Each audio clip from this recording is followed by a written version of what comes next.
भोला भगत था जो मैं बता रही थी, वो खाता ज़्यादा था। कोई कोई ज़्यादा खाता है दादा, उसकी खुराक ही ज़्यादा होती है। तो घर में जो भौजाइयाँ थी कहने लगी महाराज 5 किलो खाता है, इसे कौन खिलाएगा। अपने पतियों से कहा इसे भगाओ यहाँ से। क्यों? बोले इतनी रोटियां कौन बनाएगा, तुम्हारा भाई ज्यादा खाता है। माता पिता का देहांत हो चुका था, घर से निकाल दिया बेचारे को। ब्राह्मण कुल में जन्म हुआ, प्रभु ने कृपा की, लेकिन खाने के कारण परिवार ने निकाल दिया। भटकता भटकता, जैसे ये छुलाहा धाम आश्रम है, ऐसे ही एक आश्रम मिला। एक महाराज जी बैठे थे, मोटे ताजे थे देखने में। भोला भगत कहने लगा तुम मोटे ताजे हैं तो खाते पीते ज्यादा होंगे। पूछा महाराज जी राम राम। बोले बेटा राम राम। कहाँ जाना है? बोले जहाँ रुका लेगा कोई वहीं जाना है। तो बोले हमारे आश्रम में रह जाओगे? हाँ रह जाएंगे। क्या व्यवस्था रहेगी? महाराज जी बोले इतना बड़ा आश्रम है, देख रेख करना है, खाने पीने की कोई कमी नहीं है। सो बोला खाने पीने की कमी नहीं है, सो यहीं रुक जाता हूँ। 1 महीना तक तो खूब चकाचक खाया महाराज। एक दिन सुबह सुबह देखा कि कोई ना रोटी बना रहा, ना कोई भोजन की तैयारी कर रहा। भोला भगत पहुंचा, गुरुदेव आज क्या बात है, आज रसोई में चूल्हा नहीं तप रहा। गुरुदेव ने कहा बेटा आज एकादशी का व्रत है, तुम नहीं रहोगे?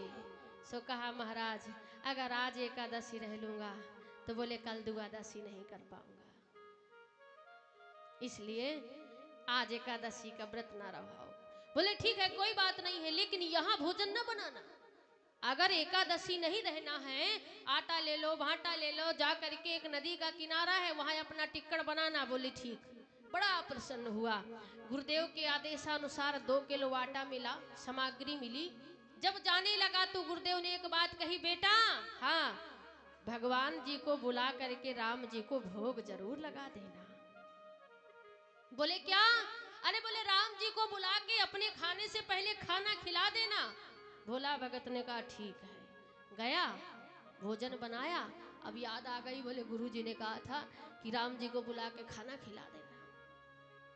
बेचारे को मंत्र आता नहीं, मंगलाचरण आता नहीं, ईश्वर को बुलाना आता नहीं। सो बैठ के बुला कैसे रहा था कि राजा राम आइए, राजा राम आइए, मेरे भोजन का भोग लगाइए।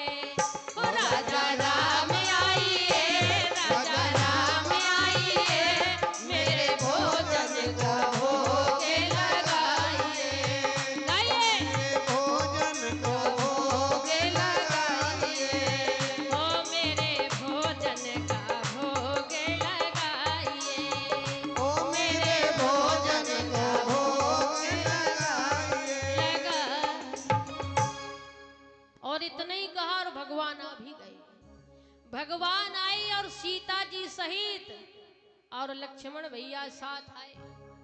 और देखकर जैसे ही देखा कि माता सीता आई हैं और लक्ष्मण भैया आए हैं, सो महाराज प्रसन्न नहीं हुआ, क्योंकि भोला था, उसे पता नहीं था। उसे ये था कि जैसे ही बुलाते हैं भगवान सच में आ जाते हैं।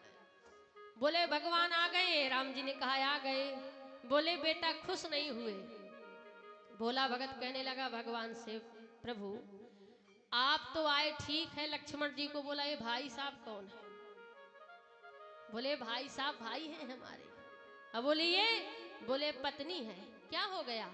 बोले महाराज रोटियां कम हैं और हमने तो केवल तुम्हें बुलाया था, तुम पत्नी को और भाई साहब को लेके आ गए, ये गलत बात है। सो लक्ष्मण जी देखे राम जी की ओर और राम जी देखे लक्ष्मण जी की ओर। लक्ष्मण जी बोले सब ऐसे ही मिलते हैं जितने आपके मिलते हैं।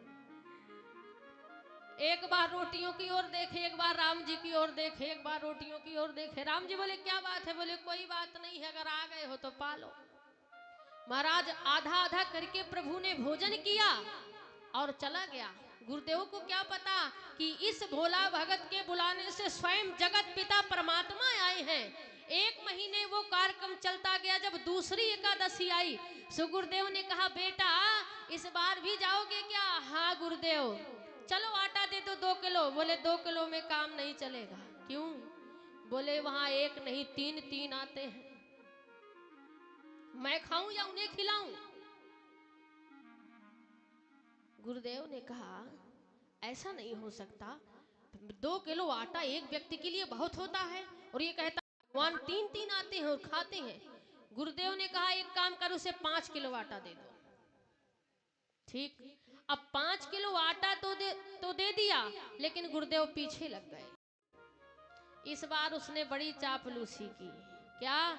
इस बार भोजन बनाया नहीं, आटा रख दिया, भाटा रख दिया, और रख के कहने लगा राजा राम आइए, सीता साथ लाइए, मेरे भोजन का भोग लगाइए। हो राजा राम आइए, सीता साथ लाइए, मेरे भोजन का भोग लगाइए। हो राजा राम आइए, लक्ष्मण आप आइए, मेरे भोजन का भोग लगाइए। इस बार तीनों को बुलाया, बनाया नहीं है, सोच रहा है बना मैं हूं, मिलता मुझे है नहीं। 3 को बुलाया, सो महाराज आए। कौन कौन? राम जी भैया, लक्ष्मण, सीता, भरत भैया, शत्रुघ्न, और साथ में श्री हनुमान जी महाराज। सो देख कर आग बबूला हो गया। राम जी ने कहा क्या बात है? बोले उस बार तो 3 आए थे। राम जी से बोला इधर आओ। भगवान बोले हाँ। बोले एक बात बताओ भगवान, तुम्हारा ठेका लिए हूं कि पूरे खानदान का? तुम तो सब लेके आ गए, बाद में देखा हनुमान जी। बोले बानरों साथ में ले आए। ये कौन है? बोले ये हमारे भक्त हैं। ये क्या करेंगे? बोले ये भी भोजन करेंगे। भोजन कहाँ है? बोले ये रखा है आटा, ये रखा है भाटा, ये रखा है तेल, बनाओ और पाओ। जब मिलना नहीं है तो बनाए काहे को? अब लक्ष्मण जी देखे राम जी की ओर, तुम्हारा भगत बड़ा चंचल है। तो राम जी ने कहा कोई बात नहीं है भोला भैया, आप बैठो, हम बनाते हैं। भाव की बात देखिए, क्योंकि कहा करते हैं ना कि भाव का भूखा हूं मैं, अभाव ही एक सार है, और जो भाव से भजता मुझे, उसका भाव से बेड़ा पार है। आज भोला भगत के बुलाने से भगवान आए और साथ में सारे साथी लेके आए। भैया भोजन नहीं बनाया? बोले नहीं, बनाओ और पाओ। तो महाराज एक एक काम एक एक को दे दिया। भरत जी ने कहा हम भंडारी बन जाते हैं। लक्ष्मण जी ने कहा भैया जब वनवास हुआ था तो लकड़ी हम ही काट के लाते थे, सो हम ला रहे हैं। किसी भक्त ने लिखा है कि श्री भरत जी भंडारे बनाने लगे, श्री भरत जी भंडारे बनाने लगे, श्री भरत जी भंडारे बनाने लगे, और लक्ष्मण जी लकड़ियां लाने लगे, श्री भरत जी भंडारे बनाने लगे। लक्ष्मण जी लकड़ी लाने लगे और बोले सीता जी, बोले हम रसोई तपेंगे ना, कुछ हेल्प करेंगे भरत भैया की। अब बचे हनुमान जी, बोले क्या करें? हनुमान जी ने पूंछ से चौका में झाड़ू लगाई और पोता सुंदर लगाने लगे। पूंछ से झाड़ू मार रहे थे चौका में और पोता लगा रहे थे। भोला भगत बैठा है, और जब भंडारा बन गया, राम जी ने अपने हाथों से भोला भगत के लिए भोजन परोसा और कहा बेटा भोला तुम आके पहले भोग लगाओ, इसके बाद हम खाएंगे। यह दृश्य गुरुजी देख रहे हैं कि भोला रो क्यों रहा है, लेकिन भगवान भोला भगत को दिख रहे, गुरुदेव को नहीं। और जैसे गुरुदेव आए, बोले बेटा क्या बात है? भोला भगत बोला गुरुदेव 5 किलो भी कम पड़ गया। क्यों? बोली इस बार खाने दान आ गया। बेटा हमें तो कोई नहीं दिख रहा।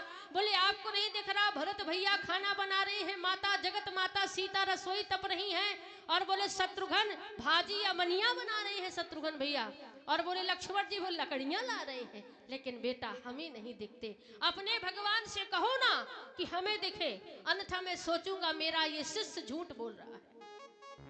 भोला भक्त ने कहा सुनो प्रभु, अगर मुझे दिखते हो और मेरे डंडे नहीं पड़वाना है तो मेरे गुरुदेव को भी दर्शन दो। और अगर दर्शन नहीं दिया तो गुरुदेव कहेंगे मैं झूठ बोल रहा हूं। इसलिए शिष्य के कहने से भैया राम जी के पूरे दरबार के दर्शन गुरुदेव महाराज को हुए। ये है राम नाम की महिमा। भगवान आते भी हैं, भगवान खाते भी हैं। ये ईश्वर के नाम की महिमा है।